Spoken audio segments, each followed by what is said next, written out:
Mission 2024 की चुनावी तैयारी में जुटी बीजेपी जातिगत जनगणना के मुद्दे पर उलझने के बजाय गरीब कल्याण और राष्ट्रवाद की धार पैनी करने में जुटी है। जाति आधारित गणना की काट का फॉर्मूला बीजेपी ने निकाल लिया है और अब हिंदू के हक की बात का मुद्दा बीजेपी की तरफ से उठाया जा रहा है। पीएम मोदी ने कांग्रेस की जितनी आबादी उतना हक वाली मांग को लेकर करारा हमला बोला। उन्होंने कहा कि कांग्रेस कह रही है कि जिसकी जितनी संख्या उसे उसी हिसाब से हक मिले, तो इस देश में सबसे ज्यादा आबादी किसकी है, ये सवाल उन्होंने रख दिया। कांग्रेस के हिसाब से अब देश के हिंदू अपना हक उसी अनुपात में ले लें क्या, ये सवाल पूछा गया। इस तरह तो देश के संसाधनों पर पहला हक देश के हिंदुओं का हो जाएगा। आपको एक रिपोर्ट दिखाते हैं कि कैसे पीएम मोदी और सीएम योगी ने जातीय जनगणना को जाति बनाम धर्म में तब्दील कर दिया।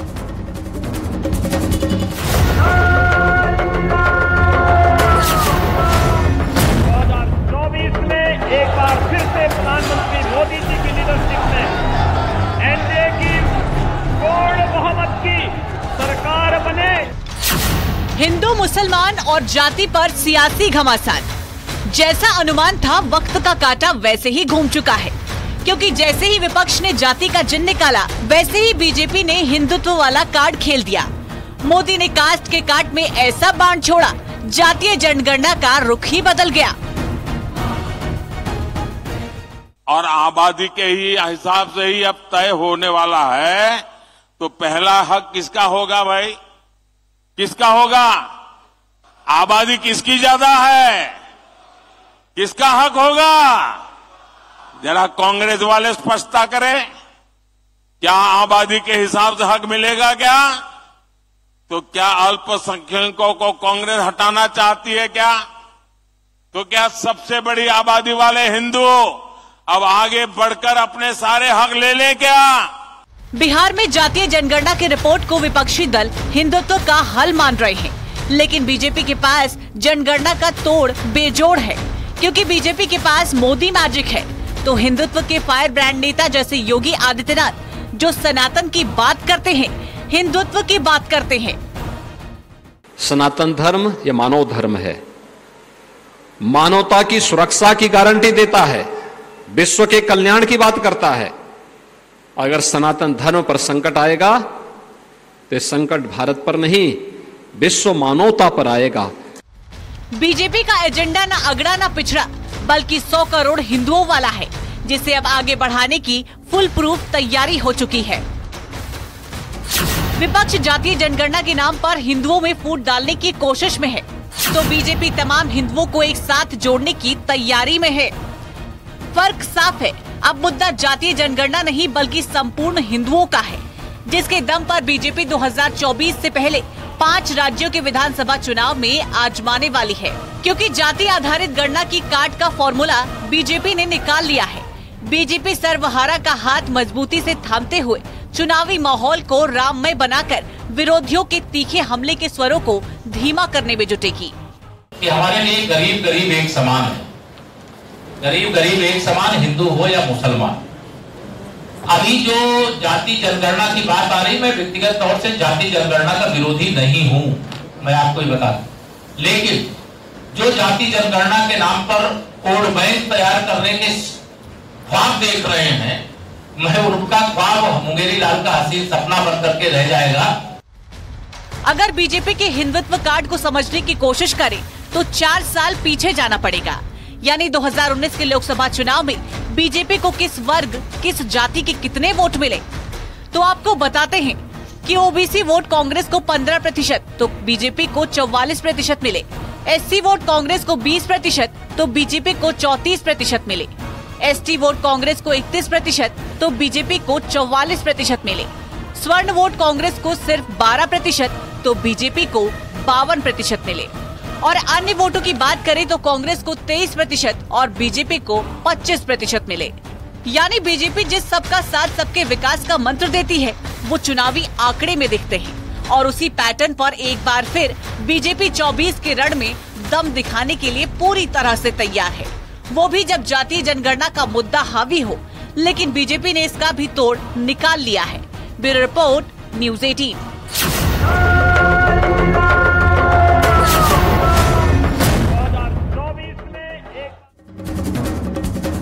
तो जाति आधारित जनगणना की उठती मांग के बीच उत्तर प्रदेश में अन्य पिछड़ा वर्ग की आबादी राज्य की कुल जनसंख्या का 50% से अधिक होने का अनुमान लगाया गया है। राजनाथ सिंह सरकार के कार्यकाल में साल 2001 में तत्कालीन संसदीय कार्य मंत्री हुकुम सिंह की अध्यक्षता में गठित सामाजिक न्याय समिति की रिपोर्ट के आधार पर यह अनुमान लगाया गया है।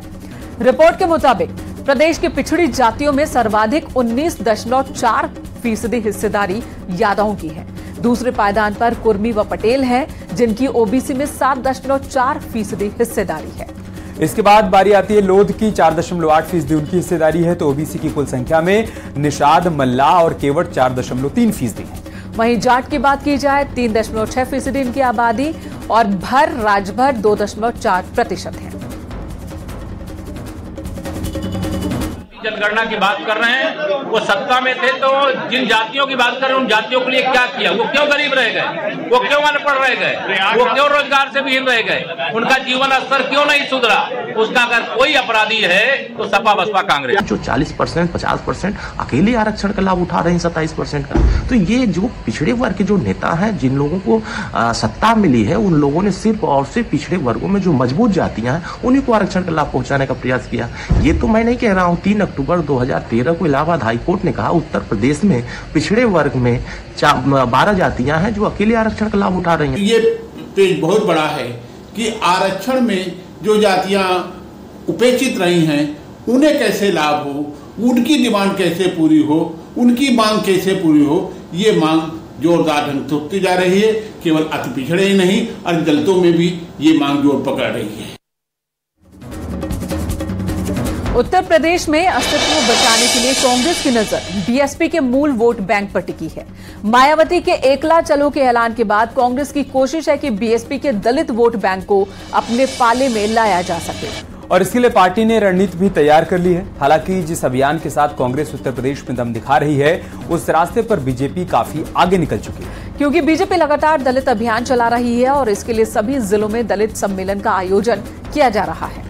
बीजेपी जल्द ही 6 क्षेत्रों में दलित सम्मेलन करने की तैयारी में है। हालांकि बीजेपी की राह पर कांग्रेस पार्टी भी आगे बढ़ चुकी है और कांग्रेस दलित गौरव अभियान की शुरुआत करने वाली है। मकसद बीएसपी से खिसक रहे दलित वोट को अपने पाले में लाने का है। आपको एक रिपोर्ट दिखाते हैं कि कैसे एनडीए और इंडी गठबंधन से मायावती की दूरी पक्ष विपक्ष के लिए मौके जैसा है।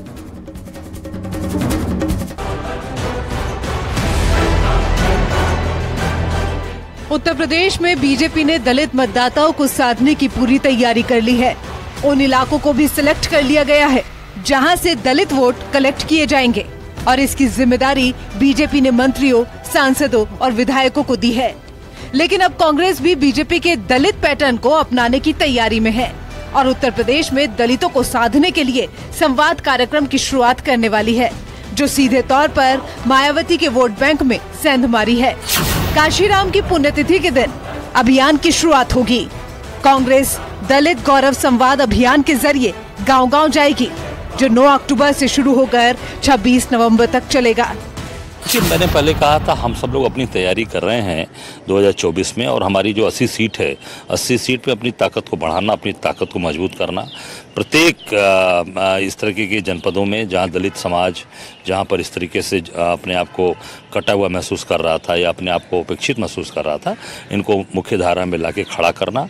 और कांग्रेस जो शुरू से इनके साथ खड़ी रही है, कांग्रेस के वोटर थे, कांग्रेस इनके साथ हमेशा रही है, हमेशा इनको उचित सम्मान स्थान दिया।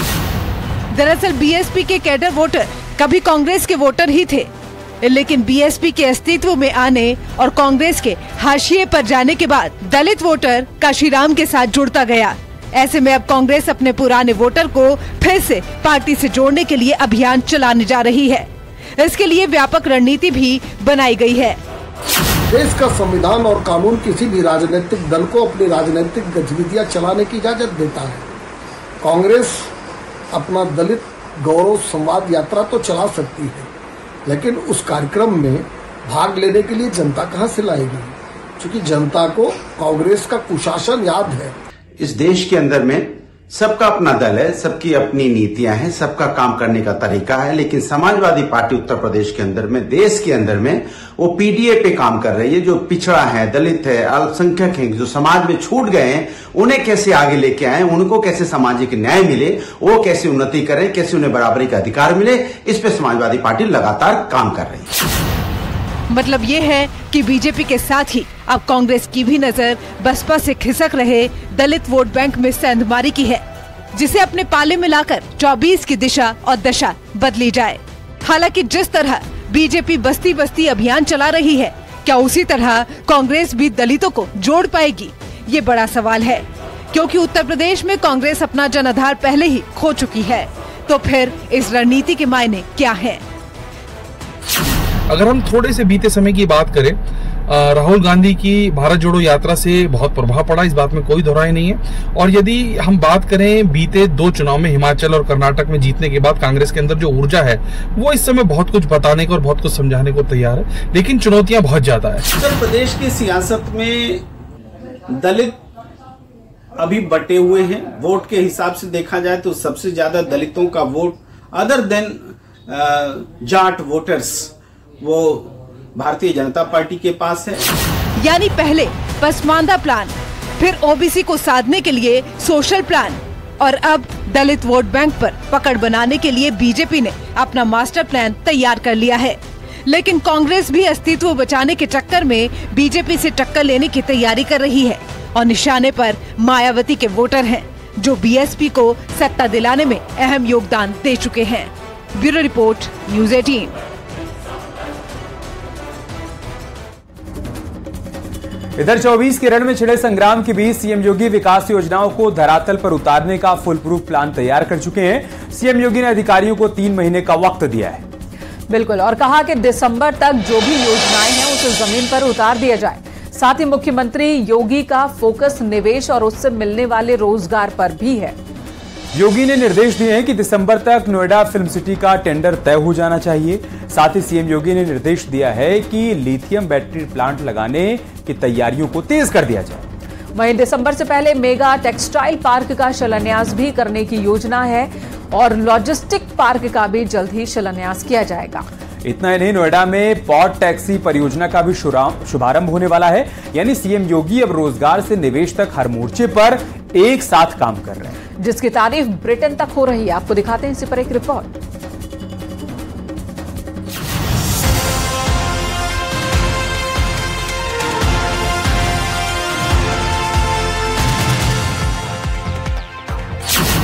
संगठन से सरकार तक और शहर से गांव तक विकास को एजेंडा मानने वाले योगी आदित्यनाथ हर मोर्चे पर एक साथ काम कर रहे हैं। चाहे ओबीसी या दलित को साधने का मंत्र हो, या फिर विकास की योजनाएं, जिसे धरातल पर उतारने के लिए वो पूरी तरह से प्रतिबद्ध हैं।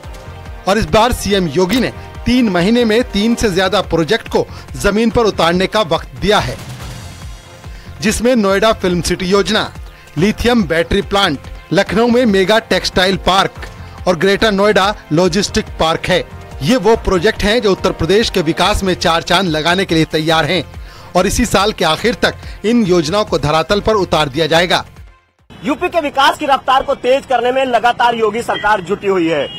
अब उत्तर प्रदेश में कई नए प्रोजेक्ट जल्द ही धरातल पर उतरेंगे। इसके लिए 3 महीने की समय सीमा भी निर्धारित कर दी गई है। इनमें अगर हम बात करें नोएडा फिल्म सिटी की या नोएडा के लॉजिस्टिक पार्क की, तो इनका भी शिलान्यास का कार्यक्रम अगले 3 माह के भीतर होगा। लखनऊ में मेगा टेक्सटाइल पार्क, उसका भी शिलान्यास का कार्यक्रम अगले 3 माह के भीतर कर दिया जाएगा। इतना ही नहीं, यूपी में अगले साल यानी 2024 में होने वाले लोकसभा चुनाव से पहले योगी सरकार युवाओं को मुफ्त में टैबलेट बांटेगी। टैबलेट स्मार्टफोन के अलावा दिए जाएंगे। 2 करोड़ युवाओं को स्मार्टफोन टैबलेट मिलेंगे। स्मार्टफोन टैबलेट के लिए 3600 करोड़ रुपए का बजट है। यानी युवाओं के लिए रोजगार की बात हो या फिर छात्रों को स्मार्ट शिक्षा, योगी सरकार में एक साथ इसे आगे बढ़ाया जा रहा है। और यही वजह है कि मुख्यमंत्री योगी आदित्यनाथ के काम की गूंज देश ही नहीं बल्कि विदेशों में भी सुनाई दे रही है। ब्रिटेन के सांसद भी मुख्यमंत्री योगी आदित्यनाथ की कार्यशैली के मुरीद हैं। ब्रिटिश सांसद वीरेंद्र शर्मा ने अपने पोस्ट कार्ड में लिखा, माननीय योगी आदित्यनाथ, मैं आपको यूपी में बड़ी सफलताएं हासिल करने और राज्य में शांति लाने के लिए बधाई देना चाहता हूँ। ये पहली बार नहीं है जब विदेश में माननीय मुख्यमंत्री जी की तारीफ हुई। जिस तरह से कोरोना काल में उत्तर प्रदेश ने शानदार कोरोना मैनेजमेंट दिखाया, उसको लेकर भी WHO सहित दुनिया के कई देशों ने माननीय मुख्यमंत्री जी की तारीफ की। उत्तर प्रदेश में जिस तरह से गुंडे माफियाओं पर कार्रवाई हुई है, कानून व्यवस्था सुदृढ़ हुई है, पूरे देश में आदरणीय मुख्यमंत्री जी की लोकप्रियता बढ़ी है। और आज जिस तरह से उत्तर प्रदेश इन्वेस्टमेंट का हब बन रहा है, दुनिया भर से उद्योगपति भारत आ रहे हैं, इसको लेकर भी पूरी दुनिया में माननीय मुख्यमंत्री जी की चर्चा है। और हमें गर्व है कि उत्तर प्रदेश के प्रवक्ता होने के नाते माननीय मुख्यमंत्री जी की जिस तरह से लोकप्रियता बढ़ रही है, उसको लेकर हमें गर्व है। जिस तरह मुख्यमंत्री योगी आदित्यनाथ ने उत्तर प्रदेश में अपराधियों, भूमाफियाओं पर ताबड़तोड़ कार्रवाई की, $1 ट्रिलियन इकोनॉमी के लिए कदम बढ़ाया, उसका नतीजा ये हुआ कि अब देश विदेश की कंपनियां भी यूपी में निवेश करने को तैयार हैं, जिसका असर 2024 के लोकसभा चुनाव में भी दिखने वाला है। Bureau report, news 18।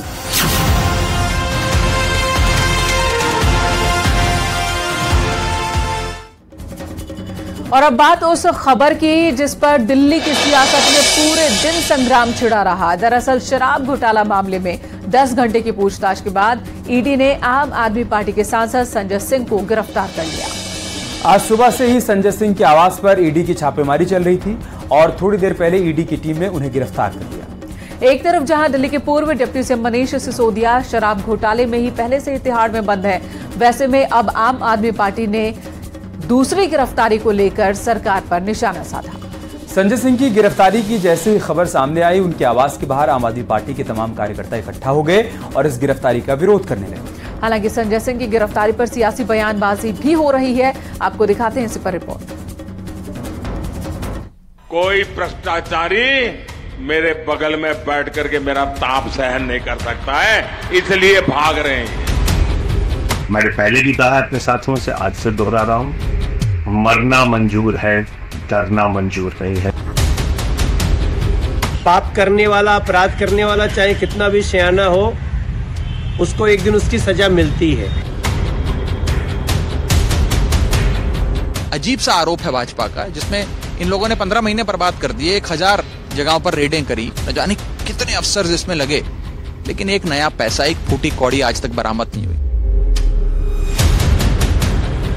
दाहिना हाथ, बायां हाथ दोनों लिप्त हैं इस भ्रष्टाचार में, लेकिन ये 10 सर वाला भ्रष्टाचारी रावण कौन है? मुझे लगता है कि आंखों में जरा भी शर्म बची है तो अरविंद केजरीवाल को इस्तीफा दे देना चाहिए। ये सुनिश्चित है कि अंत अरविंद केजरीवाल का भी तिहाड़ जेल के अंदर ही होगा। अरोड़ा के बयान है कि इन्होंने पैसे खाए हैं, संजय सिंह ने मीटिंग कराई है केजरीवाल साहब से, सिसोदिया को चेक दिलवाए हैं। जब इस प्रकार के मीडिया में बयान आ रहे हैं तो दिल्ली के 2 करोड़ लोगों का हिसाब तो देना बनता है ना लोकतंत्र में। खाए हैं तो सच्चाई सामने आएगी ही। संजय सिंह, अरविंद केजरीवाल, आप कितना भी शोर मचाते रहे, आज संजय सिंह की गिरफ्तारी से एक बात तो सच हो गई कि सच्चाई छुप नहीं सकती। तुमने केवल और केवल बेईमानी किया, लूटा है, और अब लूट का हिसाब मिल रहा है। अरविंद केजरीवाल जी, ये हिसाब आपको भी देना पड़ेगा। चुनाव आ रहे हैं और 2024 के चुनाव में इन लोगों को लगता है कि ये लोग हारने वाले हैं, तो एक हारते हुए आदमी के आखिरी डेस्परेट कोशिशें नजर आ रही है, ये जो सब चल रहा है।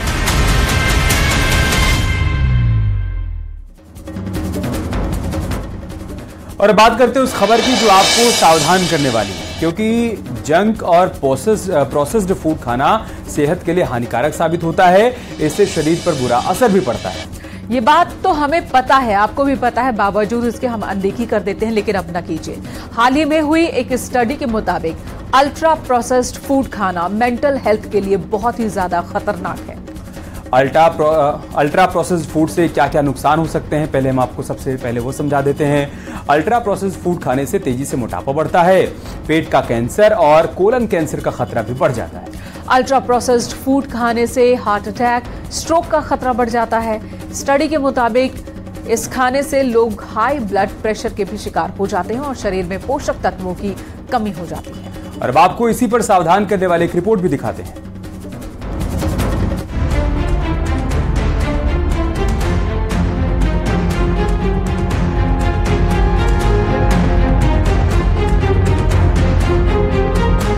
चाइनीज खानों के शौकीन सावधान हो जाइए।